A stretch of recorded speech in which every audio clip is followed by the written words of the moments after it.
El problema central, el tema central es que hay una continuación de la explotación de millones de trabajadores.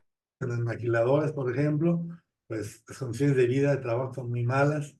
Y por eso Claudia ahora lo que plantea es que venga más inversión extranjera al nearshoring, relocalización, pero tiene que dar condiciones a los empresarios que vengan a la tecnología aquí y a garantizar los ingresos eh, adecuados para los trabajadores, condiciones de trabajo, prestaciones. De todos modos va a haber un deterioro ambiental porque los inversionistas en las maquiladoras, en las mineras, arrasan con el medio ambiente. Va a ser una lucha muy dura y por eso Claudia va a necesitar el apoyo de un pueblo levantado. Eso es fundamental, de participación social. No criticar nada más porque Mayer es un corrupto y lo metieron ahí. Sí está grave y hay que criticarlo públicamente, pero también hay que dejar claro que el pueblo tiene una fuerza propia, desde antes de Cárdenas, desde antes de Obrador, después de Claudia, este pueblo va a tener que seguir levantado hasta cambiar el régimen que lo tiene de rodillas. Esa es una cuestión central de la participación social. ¿Hacia dónde puede ir México? ¿Hacia una sociedad no capitalista? ¿Y cuál es esa? Pues no hay otra, nadie puede mencionar otra que el socialismo, y el socialismo como paso al comunismo, que es un término que a muchos les asusta porque la propaganda de la derecha por décadas de la iglesia y los grupos de poder de la derecha combaten totalmente esa idea del comunismo porque es la antítesis de ellos. Obviamente que ponen todo lo que está a su alcance para enfrentar a la 4T, acusando a Andrés Manuel y a Claudia de comunistas. La iglesia mexicana, el ejército, al año que tenía Andrés Manuel de verdad, lo estaban amenazando de un golpe de Estado. O sea, es una derecha, ahorita vamos a decir, profunda, no la que derrotamos ahora el 2 de junio, esa derecha electoral cayó como un cascarón, pero la derecha, la de veras, la profunda, sigue operando y va a operar dentro y fuera de Morena, dentro y fuera del gobierno de Claudia. O sea, no tiene necesidad de someterse a un partido a otro. Tiene un poder económico, militar, eclesiástico, mediático, vamos a ver, que les permite presionar a Andrés Manuel y a Claudia. Por eso el gabinete de Andrés Manuel tenía a Romo, tenía a Moctezuma, tenía a Germán Martínez, a mucha gente de la derecha. Ahora Claudia tiene menos presión, pero también está metiendo gente, obviamente, a partidos políticos, ustedes ya saben, y tiene que hacerlo. Pero este es un gabinete de inicio. En los 6 años, como pasó con Obrador, va a haber cambios con toda seguridad. También hay que tomarlo en cuenta eso. A partir de que Claudia vaya tomando en sus manos el timón del país, va a poder hacer cambios en el gabinete, sin duda. Bueno, entonces, no tenerle miedo a la palabra socialismo. Y quiero decirles, en el 2016 y en el 2020, en Estados Unidos, Bernie Sanders compitió en el Partido Demócrata por la presidencia. No lo dejaron llegar, pero su programa del socialismo democrático de Bernie Sanders consiguió más de 9 millones de votos.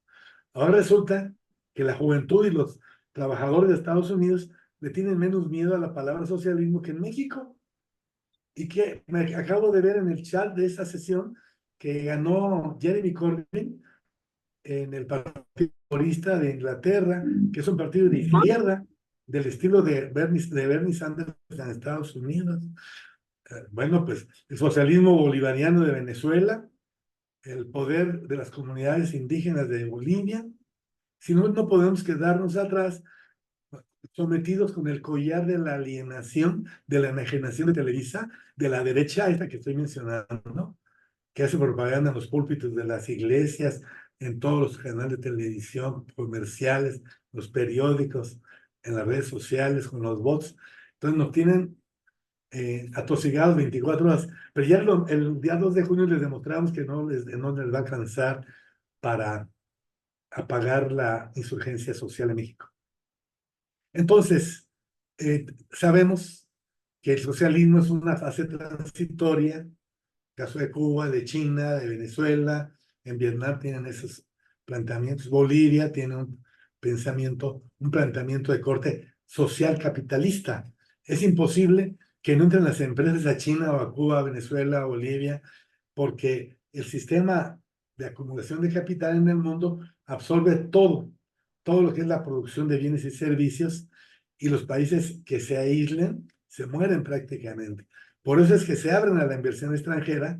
México lo va a hacer, lo está haciendo, pero el problema no es que entre en la inversión extranjera o no, sino si hay un poder o no hay un poder popular dentro de esos países que le dicte la pauta a la inversión extranjera. Por ejemplo, el Partido Comunista Chino tiene casi 90 millones de militantes, casi 90 millones de militantes, en un país de 1.400 millones de habitantes.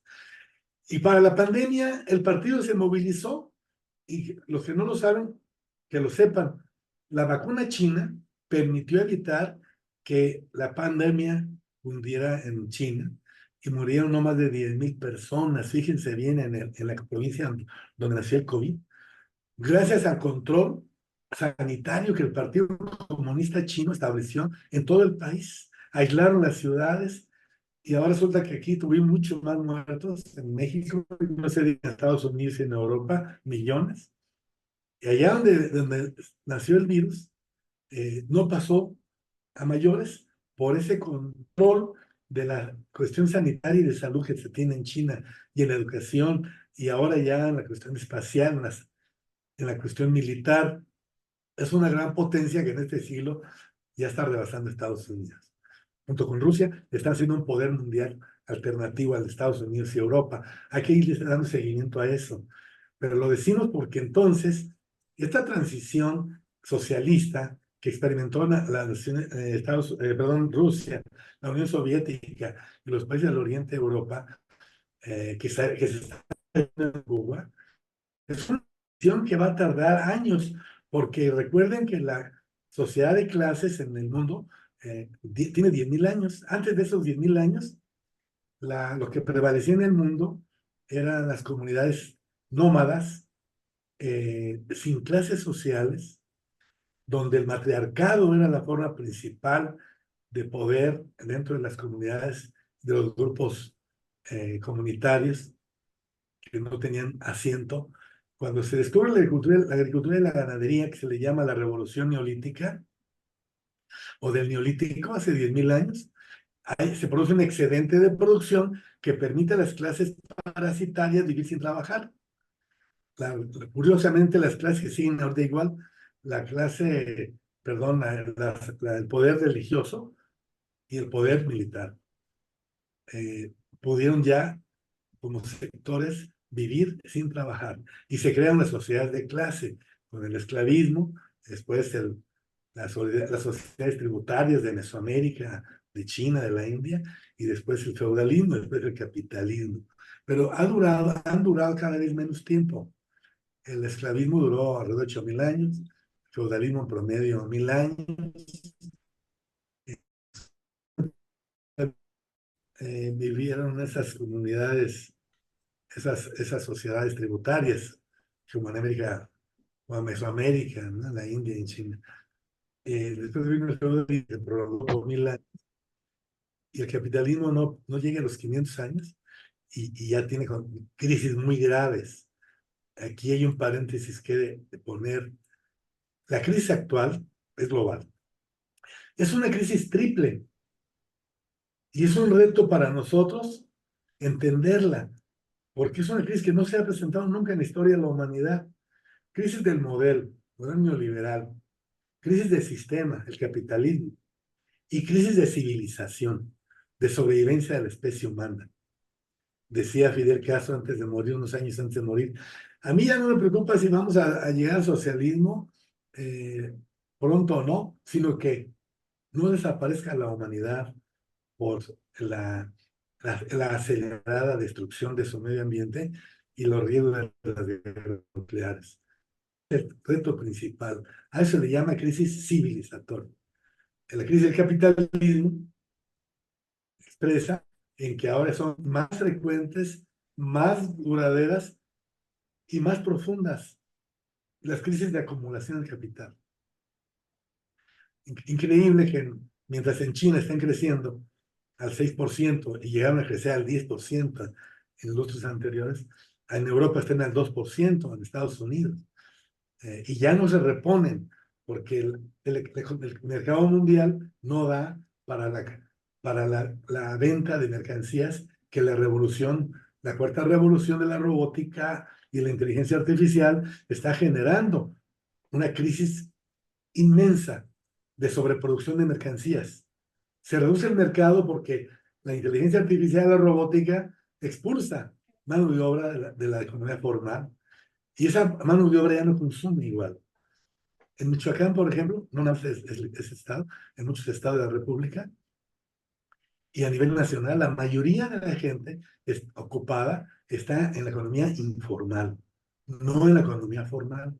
Y vean ustedes, el sistema educativo está hecho para generar egresados para la economía formal. Y entonces la economía informal, donde está la mayoría, ¿qué? En Michoacán casi el 70% está fuera de los circuitos de la economía formal, está en la informalidad, los tianguis, el autoempleo, ya saben, ¿no? Eh, en los circuitos periféricos de la economía. Y sin embargo, los egresados de las universidades michoacanas, de los tecnológicos michoacanos, pues tienen que buscar otro lado, porque aquí no hay empleo para ellos. Entonces, un cambio educativo profundo urge. Esperemos que Mario Delgado le meta tijera a eso, pero urge. Nosotros aquí en Michoacán lo estamos metiendo mano. Vamos a hacer una propuesta o propuestas al respecto. Pero lo decimos para que vean lo irracional del capitalismo y su crisis, que además es inevitable. La crisis capitalista es tan inevitable como la revolución tecnológica, tampoco se puede evitar. Y la globalización del sistema tampoco se puede evitar. El capitalismo nació global hasta que se descubrieron, los europeos descubrieron y conquistaron América, África y Asia. Se hizo global el capitalismo y desde entonces no ha dejado de ser global. Los grados de globalidad varían, pero ahora con la revolución tecnológica, perdónenme los que dicen que no, pero las empresas tecnológicas de Google, Microsoft, etcétera, tienen una operación mundial, compañeras y compañeros. Y la base económica y material de la vida humana obliga a una globalización de los circuitos. Un carro se arma en Estados Unidos, pero con llantas producidas en Brasil, los motores que mandamos de aquí a Toluca y de Hermosillo. México es un país exportador de manufacturas. ¿De cuándo acá? Son maquiladores, pero es una fábrica mundial. Y quien niegue eso está en otro mundo. Que crítico, haya fracturas, etcétera, eso no niega un proceso irreversible de globalización exacerbada. Y entonces la globalización, la revolución tecnológica y la crisis capitalista son tres variables independientes. Nadie las puede detener. Un asunto a tomar en cuenta. Influye sobre el resto. Influye sobre los modelos de acumulación, sobre las relaciones de poder, sobre todo lo que ustedes me quieran decir, la cuestión cultural, etcétera. Pero no se pueden detener. Se pueden atenuar como lo está haciendo China, como se hace en Cuba, a través de procesos solidarios, en Bolivia, en Venezuela. Esa es la estrategia de respuesta a esta triple crisis. México va a tener que enfrentarla, la está enfrentando, pero el interrogante es, si este pueblo se mantiene levantado, vamos a superar la triple crisis. Si no, si le dejamos todo a Obrador o a Claudia, ya nos llevó al carajo, porque no tenemos ninguna posibilidad de que el gobierno federal resista las presiones de la derecha de a de veras. ¿Cuál es la derecha de a de veras? Hablemos de ella. La derecha de veras está constituida por el poder militar, las cúpulas militares, las cúpulas eclesiásticas, las cúpulas financieras, el poder mediático, ya lo conocen ustedes, el poder imperial de Estados Unidos, el poder religioso, ya dije las cúpulas religiosas, el crimen organizado que se administra desde Estados Unidos. Y el Poder Judicial, por eso es tanta la resistencia de esa derecha profunda, no la electoral, es que, no, esa derecha profunda, la que tiene el poder económico y que presiona y determina el poder político.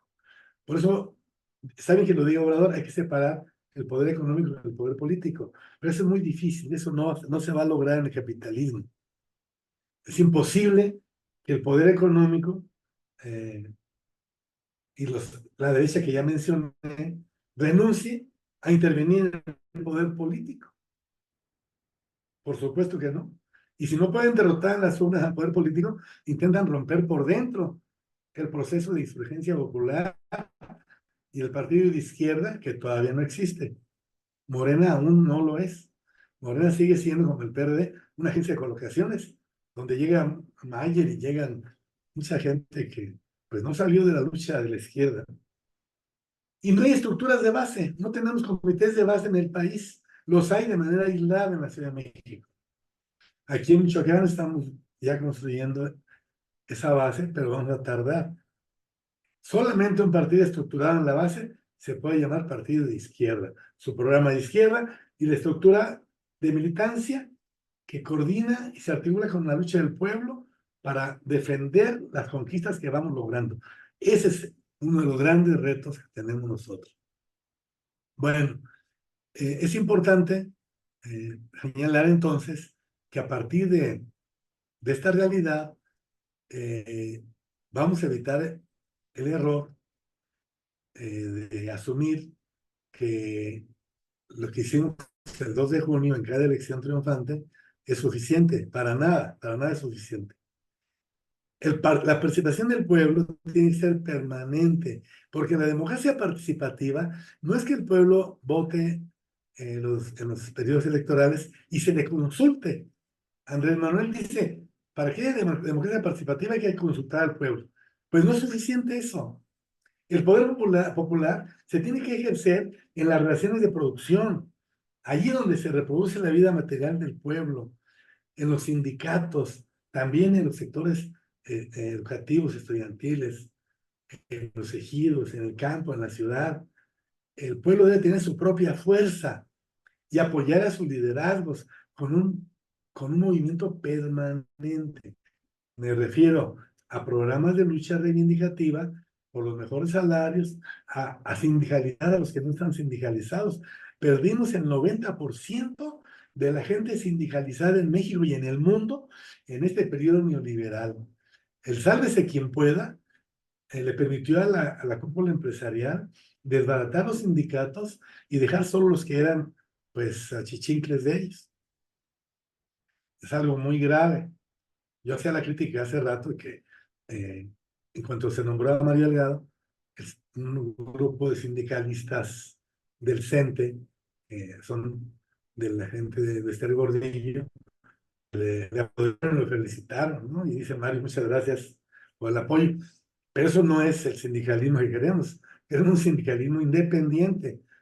De repente se enoja Andrés Manuel, pero el sindicalismo del magisterio oaxaqueño es un sindicalismo de verdad, que pues sus órdenes de lucha no le caen bien a mucha gente, pero no son corporativos, ellos no se someten a un gobierno al otro, a un partido al otro, defienden los intereses gremiales, sociales y educativos de la ciudad de Oaxaca. Es un modelo de sindicalismo de combate, independiente, no enemigo del gobierno, porque esa ya es otra cuestión. El ser enemigo del gobierno en la 4T pues, es estar del lado de la derecha, sin mayor discusión. Pero dentro de la cuarta transformación es no nada más necesaria, adecuada, sino necesaria la crítica y la movilización del pueblo levantado. Sin el pueblo levantado, todo nos puede pasar, retrocesos graves de lo que hemos avanzado. Ya se imaginarán cómo va a pasar en América del Sur con ese regreso de la derecha en varios países, ¿no? En Argentina con Milei y otra gente, y otros, esa clase de fauna. Por lo tanto, sin sobredimensionar el papel de los liderazgos, no sobredimensionarlos, darles el reconocimiento que tienen, Pero si no juntamos un pueblo insurgente con liderazgos surgidos de ese pueblo, liderazgos honestos y combativos, no avanzamos. Colgados de liderazgo honesto, tenemos un papá bueno o una mamá buena. Claudia, nuestra mamá. Andrés Manuel, nuestro papá bueno. En lugar de tener a Peña Nieto y a Calderón, papás malos. En los dos casos son papás. Y el pueblo de México tiene que ser un pueblo con mayoría de edad, que abrace, apoye y defienda a Andrés Manuel y a Claudia, pero con un poder en movimiento. No nada más que voy y voto por ellos y los critico porque, pues, por lo de Mayer y por otras cosas, o porque no hicieron justicia con Noroña. Esas cosas no son lo central nuestro, sin negar que podemos y debemos hacer la crítica en todo. No hay nada que pueda ser prohibido para nosotros. Nomás faltaba que dentro de la 4T nos dijeran, como dijo el Fisgón, ya no hablen de eso, hablen de mejor de la señora Piña, pero ya de Mayer no hablen. ¿Qué es eso, Fisgón? ¿Estás mal? Y tienen toda la razón los que lo señalan, porque ofende, que estúpidos, que se callen. Las tonterías de un líder o de una persona de la 4T no quedan, no quedan. El pueblo tiene toda la libertad y no somos bots, dicen muchos en las redes sociales.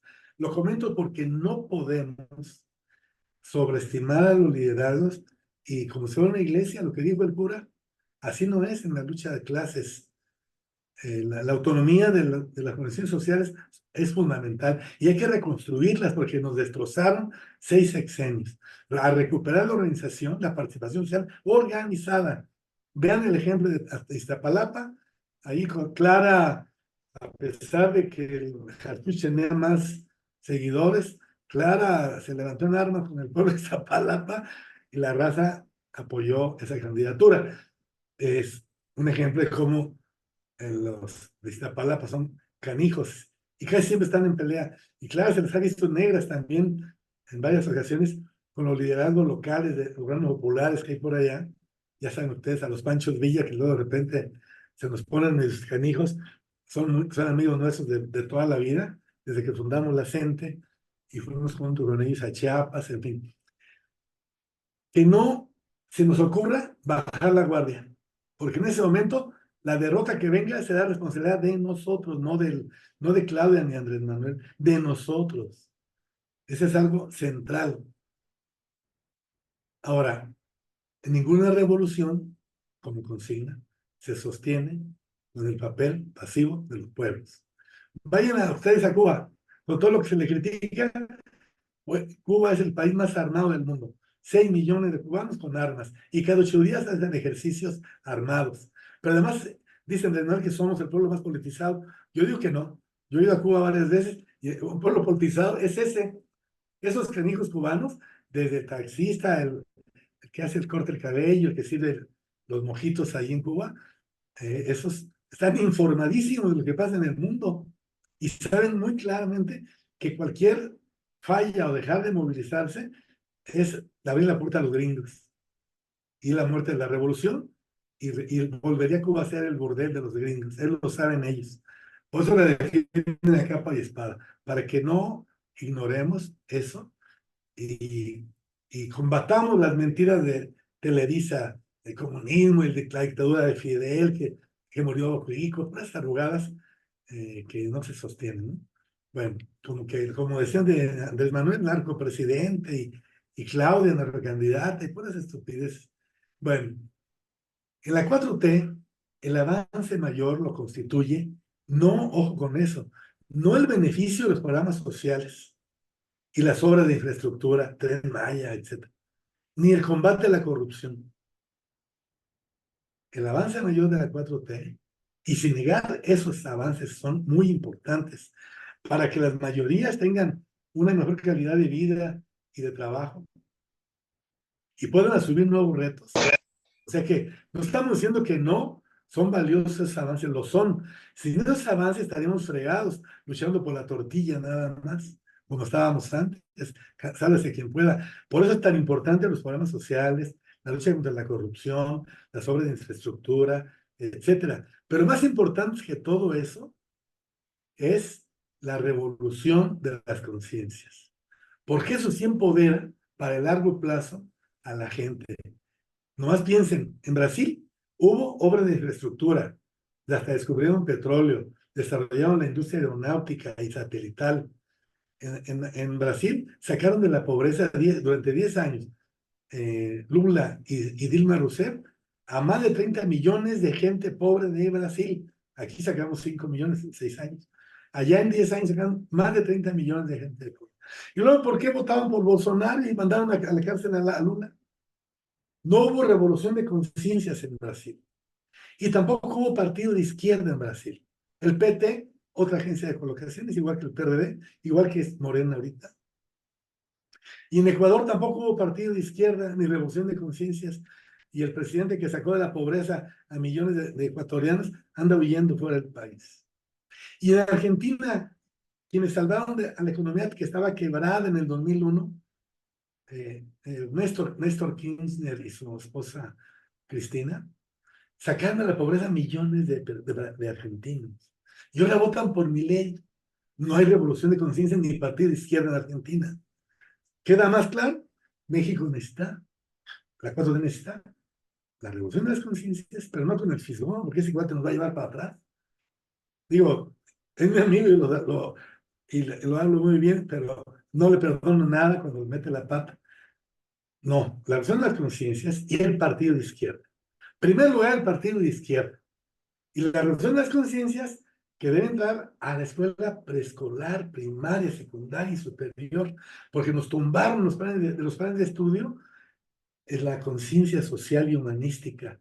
Recuerden que en la prepa eliminaron de un fregadazo en todo el país filosofía ética, lógica. En la educación básica, por instrucciones de Salinas en el 92, eliminaron los contenidos sociales y humanísticos y ordenaron que había que hacer énfasis solo en matemáticas y lenguaje. En el nivel superior, de todas las universidades del país, eliminaron una proporción mayor o menor, pero en todas les afectó, de los contenidos sociales y humanísticos. Mandaron a la basura a Marx, a Lenin, a los anarquistas, todo lo que fuera teoría social al carajo. Entonces, es un tema de primera importancia. Primero el partido, porque sin el instrumento del cambio social profundo, estamos fregados. Lo que garantice que no estemos con los dedos cruzados, a ver si en el 2030 no gana la derecha y nos da la sorpresa, o alguien del acuerdo T que traicione. Así está la cosa, así. Roguémosle a los que son católicos, pues que le rueguen a algún santo. Así no puede ser esto, no debe ser. La 4T debe ir al segundo piso, al tercer piso y hasta donde sea necesario para la liberación de este pueblo. Y eso implica un partido como instrumento de la revolución de las conciencias y de la revolución social. Afortunadamente, el Obrador ya lo dijo en una de sus mañaneras hace unas semanas. Se valen todas las formas de lucha. Hay que luchar porque sea pacífico el cambio. Pero si no se avanza, si la oligarquía pone en contra del pueblo sus armas, que son las Fuerzas Armadas, por ejemplo, el pueblo va a tener que saber qué hacer. O rendirse, agacharse y que le pongan el grillete por otro siglo más. Eso lo resuelve el pueblo. Y no ahorita. Avanzamos por vía pacífica hasta donde nos dé. Esa es nuestra vocación. Pero con la revolución de las conciencias y con un partido de izquierda de combate, estructurado abajo. Sin eso, la moneda va a seguir en el aire, compañeros y compañeras. Bueno, si esto es así, entonces, pues vamos a la revolución de las conciencias, vamos a la construcción del partido, vamos a exigirle a Mario Delgado que haya un cambio curricular, porque ahorita se habla de puras cantidades. Yo le decía a compañeros del equipo de Claudia, es que no basta poner más escuelas preparatorias de medio superior, más universidades, la Universidad de la Salud, la Universidad de los Castellanos, hay que también cambiar el currículo y que el perfil de egreso de todas las carreras corresponda con la ocupación, las condiciones de vida y de trabajo, y no abrir más universidades, más carreras que no tengan conexión con la realidad social, económica, política y cultural de México. Eso es lo único que yo alego. Se lo voy a alegar a Mario, pero no nada más yo, obviamente. Yo espero que seamos muchos los que le digamos, camarada, cambio del currículo, ajustar los planes de estudio y que los perfiles de egreso respondan a las prioridades de este país, de este pueblo que está en la 4T y que quiere más adelante. Reincorporar la formación social y humanística, así como se avanzó en la nueva escuela mexicana, pero está lento ahí. Hacer de la educación, fíjense bien lo que voy a decir, compañeros, un instrumento subversivo. Si no es subversiva la educación, se convierte en un instrumento conservador, de adaptación.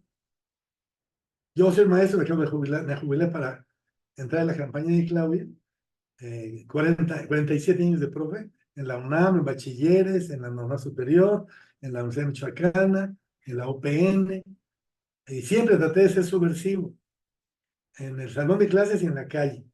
Y cuando había necesidad de escoger, prefería yo la lucha callejera que el salón de clases. Así fundamos la CENTE y hasta la fecha creo que es un camino correcto, porque el capitalismo no se va a cambiar con solamente con una mentada de madre. No, estamos mover a la gente, ir a la toma de eh, carreteras, de medios de comunicación. En Michoacán tomamos las televisiones, la Cámara del Congreso del Estado, las oficinas públicas federales y estatales, todos los medios de comunicación, los palacios municipales, cuando estaba el movimiento en ascenso, y mandamos una gran marcha a México de 3,000 compañeros. Lo único que nos faltó tomar fueron las armas. Estoy hablando del 89, 90, 91, aquellos años heroicos del magisterio democrático. Y hay grupos muy grandes todavía en el país que están en esa línea, y hay que respetarlos, y hay que entenderlos y dialogar con ellos y hermanarnos con ellos. Esa es mi opinión. Ahora, en este marco, ¿qué pasa con las reformas? Es una medición, un juego de vencidas. Cuando yo era joven iba a algún bar y eso, a tomarme una cerveza o un trago, y siempre acabábamos jugando vencidas. Así es el machismo y la testosterona de los hombres. Era pues, ahorita ya creo que eso está en desuso. Jugábamos vencidas. Ahora estamos jugando vencidas con las reformas constitucionales. De las reformas constitucionales, las 20 son importantes, las que metió Obrador el 5 de febrero, para conmemorar la constitución de Querétaro el 5 de febrero de 1917. Ese día mandó al Congreso de la Unión sus 20 iniciativas. Ya dije, la que más escala ahorita es la judicial, porque es quitarles uno de los 7 poderes que mencioné, y lo repito para que no se nos olvide. La cúpula militar, el capital financiero, el poder mediático, las cúpulas eclesiásticas, el poder imperial de Estados Unidos, el crimen organizado administrado desde Estados Unidos y el poder judicial. Y le estamos queriendo quitar una pieza a ese cártel de la derecha verdadera, no la electoral, que es la faramaya, y se ponen de uñas. ¿Cómo que el Poder Judicial se va a decidir en las urnas tan mal? ¿Qué les pasa? Ya saben la discusión que hay. Pero la verdad es que de todas las 20 reformas, esta es la de más fondo. Porque es quitarle precisamente una de las armas más peligrosas para el avance de la 4T a la derecha profunda, a la derecha de veras.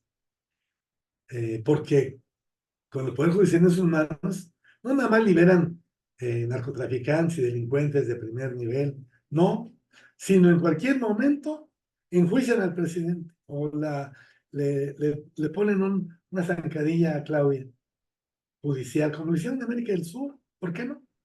Entonces, controlar por el Poder Popular y elecciones en urnas al Poder Judicial es ponerle el collar al perro, así de fácil. Entonces no nos pueden ganar estas vencidas, y menos con el arrasamiento del 2 de junio.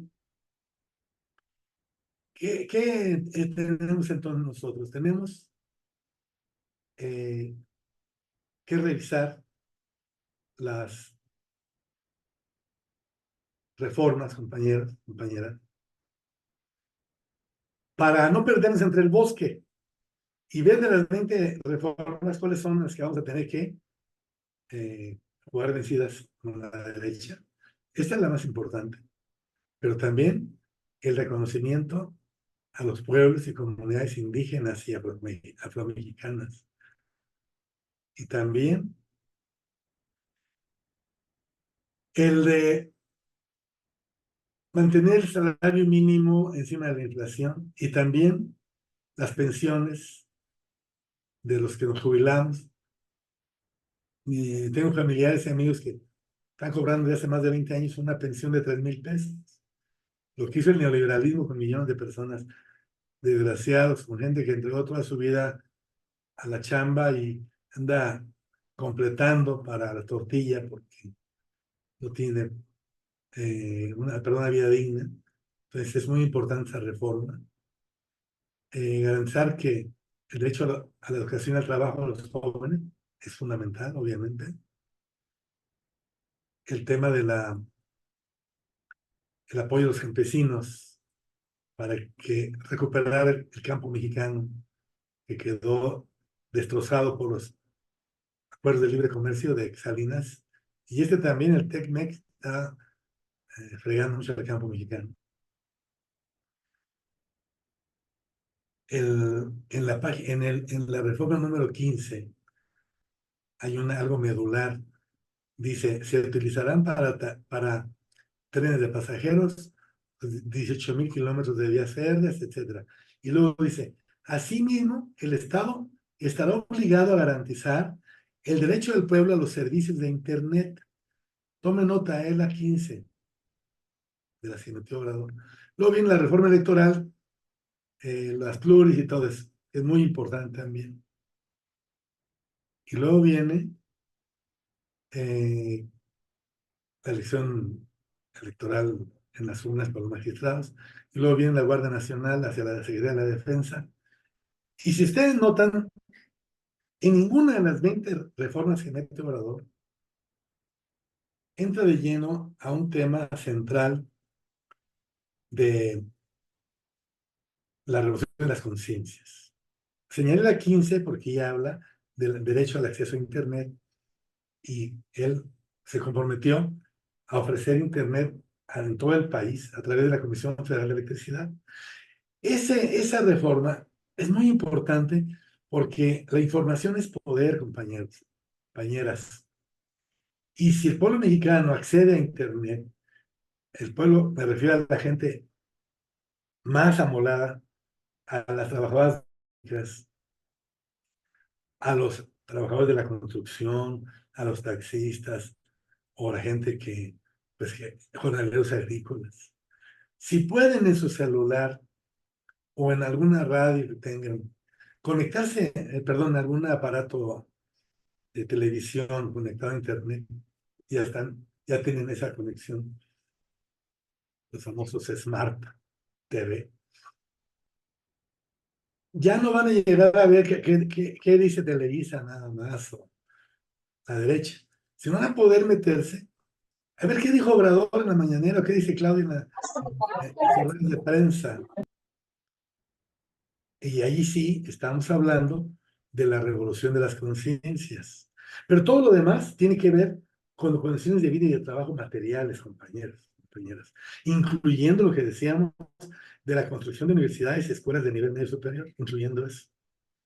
Aquí en Michoacán, yo fui subsecretario de Educación Media Superior y creamos la Universidad Virtual del Estado de Michoacán. Hay muy poquitas en el país. Y creamos el telebachillerato para las zonas más apartadas, más marginadas de Michoacán. Y tuvimos en la UNIVIM, tuvimos 5,000 alumnos rápido, en línea. En el telebachillerato, cerca de 12,000 alumnos. Pero no nos dio tiempo, porque fue un periodo de 4 años, de cambiar el currículo, porque además necesitamos el apoyo federal y estaba Calderón en la presidencia y Nuño y esa fauna, no nos iban a autorizar ningún cambio curricular. Ahora sí podemos. Y hay que hacerle una huelga de hambre allá afuera a Mario Delgado, en Venezuela, en la calle de Venezuela, así que lo hemos hecho ya muchas veces, para que podamos hacer los cambios que ya dijimos, con los planes de estudio y poder intervenir en la revolución de las conciencias de millones, de las generaciones que vienen. Y también hay que ver quién va a quedar en Morena para ver si va a avanzar la construcción de un partido de veras de izquierda o vamos a seguir pateando un bote como con Jacob Polensky, con Mario. O sea, necesitamos quien dirija el partido y que tenga un compromiso con un partido de izquierda de combate. Si no, vamos a luchar por conseguirlo, porque no tenemos otra opción. No es que si el Morena no responde, pues vamos a buscar otra manera. No, tiene que responder. Es un elemento central del cambio profundo que este país necesita. Terminé la exposición, les agradezco mucho la paciencia. Todavía hay más cosas que decir, importantes. Construimos 10 categorías de análisis crítico de lo social, y eso lo veremos en otro momento, en otro día, pero son las herramientas para juzgar discursos, partidos, teoría, todo lo que signifique vida social, lo podemos abordar con esas poderosas 10 categorías de análisis crítico de lo social. No se las voy a explicar, ya no hay tiempo, pero para que ustedes tengan una idea de qué estamos hablando, las menciono. Tiempo y espacio, ciencia y tecnología, clases sociales, Estado, ideología y política, relaciones de poder, alienación, género, interculturalidad y transculturalidad y sostenibilidad y buen vivir. Te metemos en esas categorías a cualquier discurso, práctica social y no quedan muy bien parados, se les quiero advertir. Pero las hemos trabajado ya con equipos, con gente del partido, dimos el curso de prospectiva 3 veces y metimos esas categorías. Vamos a volver a dar ese curso de prospectiva en línea. Ya recibirán la invitación. Ahora sí, muchas gracias.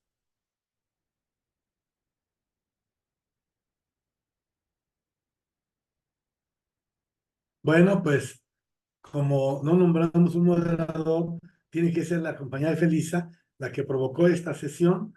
Fue ella la culpable, la que me dijo 2 o 3 veces. La conocí y me identifiqué muchísimo con ella. Nos conocimos en el comité de Morena en la Ciudad de México. Yo llegué de asesor ahí un tiempo y ella atendía la Secretaría de Pueblos Indígenas, de Pueblos Originarios, y nos identificamos muy rápido. Y yo sigo pensando que es de las personas más valiosas que conocí en la Ciudad de México. Entonces, le ruego que ella tome la batuta para oír las preguntas, los comentarios y cerrar la sesión, si les parece bien. Sí, pues muchas gracias, maestro. Aquí solamente hacer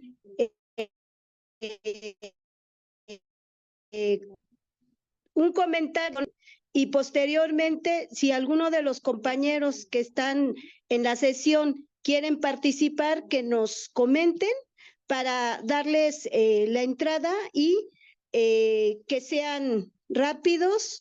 Es una sesión de preguntas, que sean mínimo 3 compañeros, no por una cuestión de que no querramos, sino más bien por los tiempos. Y no sé, compañeros, si quién de los compañeros que están aquí quieren participar, pero mi participación de entrada va en torno a lo siguiente. Yo agradezco al compañero Rogelio porque nos hace el favor de darnos su ponencia, la cual agradecemos mucho. Un reconocimiento a su labor, a su trabajo y a su desempeño, puesto que es importante y necesario que tengamos estos encuentros de ida y vuelta para retroalimentar la información que tenemos, que sabemos y que debemos de compartir. Decirles a ustedes que apunté lo siguiente. Yo hace rato que estamos en la cuestión de la organización desde la base.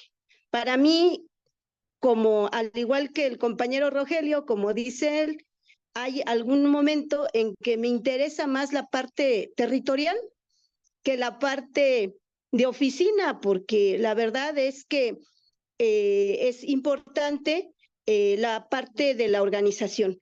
Están con nosotros varios de nuestros compañeros que están participando en este, en esta reunión vía Zoom, que son y que están en la parte territorial, valiosísimos todos ellos porque tienen comités de base, porque salen a brigadear, porque salen a organizar, porque andan de manera activa en la parte de la organización. Y yo solamente quiero, para cerrar mi comentario, es algo que usted comentaba, que hacen falta comités de base para seguir avanzando. Y sí, así es. O sea, no tendríamos por qué estar haciendo los chonguitos para que no pase esto, para que pase el otro, o estar en una cuestión de preocupación por lo que está sucediendo. Nos hace falta más organización desde dentro. Y a veces a mí los compañeros cercanos, los compañeros de la base me preguntan qué está pasando con esto y yo siempre les digo es organización, organización más organización y lo que sigue será organización. ¿Por qué? Porque el partido tenemos el instrumento, sin embargo, nos hace falta que tengamos esa democracia participativa. Entonces, bueno, pues esperando que los compañeros nos comenten su participación en este momento, pero es esa mi, lo que yo les quiero compartir de lo que está pasando en este momento. Muchas gracias. Maicini Jicotencas. Sí, ¿cómo está, doctor? Saludos a todos. Este, estoy de acuerdo con usted, doctor, con lo que acaba de decir respecto a que Morena no es un partido, y yo siempre lo he dicho como tal. Y antes de la participación social, creo que hay algo que estamos descuidando mucho y que tenemos que fortalecer, que es la formación de cuadros políticos. No tenemos escuelas de formación de cuadros políticos realmente constituidas como tal. Los comités que se han estado generando a todos los niveles, desde los federales, estatales, hasta llegar a los de base, se forman realmente sin tener una estructura real de operación. Y eso es una cosa que yo siempre he estado diciendo que nos hace falta retomar las escuelas de formación política. Y ahí vamos a poder incluir todo lo que usted acaba de mencionar ahorita para darle una base social al movimiento y hacer que Morena se convierta en un partido político y que la ideología sea la única y la primera, la que mande todas las acciones que tengamos que desarrollar en la calle, desde la base, cuidando a que toda la gente que podamos acercar sea una gente que se acerque convencida, no que se acerque por conveniencia. Ese es mi comentario, doctor. Saludos. Sí, gracias. Toman en cuenta que la formación política es la adecuada, no la del puro rollo, la acción teórica, ni tampoco el puro activismo callejero, que también lo hemos hecho toda la vida, sino la reflexión de la práctica.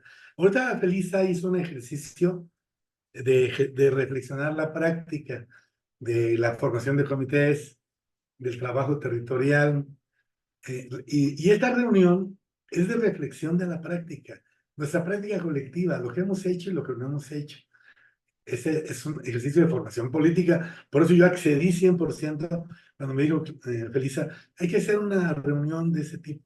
Y por supuesto que sí, porque todos andamos en la actividad, anduvimos territorialmente, nos subimos a los autobuses a volantear para Claudia este periodo, 2 años y medio. Hicimos mucho trabajo territorial. Llegó el momento de reflexionar a dónde vamos. No es lo que nos quisiéramos un gabinete de izquierda, de combate, etcétera. Pero en la lucha de clases hay una necesidad de que tengamos que avanzar también a partir de esa correlación de fuerzas. Ustedes saben cuántos millones sacó Xochitl. la derecha ha logrado pues, cautivar, los tiene cautivos a millones de personas que no deberían de ser de pensamiento de derecha y votaron por Xochitl. Entonces, es largo el camino, pero es una gran hazaña que después de 6 sexenios, este pueblo se rebele y se levante y que tenga confianza en sí mismo. Cada proceso, perdón, cada país tiene un proceso diferente. No nos comparamos con ningún país. Pero ni modo que no tomemos en cuenta lo que pasa en otros países también, no para copiarles, sino para ir viendo lo que hay que prevenir para que no pase lo mismo. Y construir el propio modelo mexicano, emancipador, libertario, para las generaciones que vienen.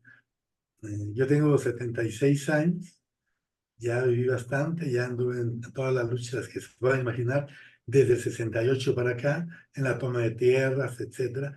Me jubilé de profe, entonces la formación política ha sido mi campo. Pero la formación política, como les dije, a 2 pies, un pie en la teoría, otro pie en la lucha, en la práctica, así como nos formamos. Pues no le vamos a agregar ya más, están las invitaciones abiertas, les van a llegar las invitaciones para el verano de Ciencia Academia, para el curso de prospectiva, etcétera. Y espero que nos veamos en las siguientes ocasiones. Yo me despido mandándoles un abrazo muy fuerte, con mucho cariño, a todas y todos. Que pasen Maestro, Muchas gracias, maestro.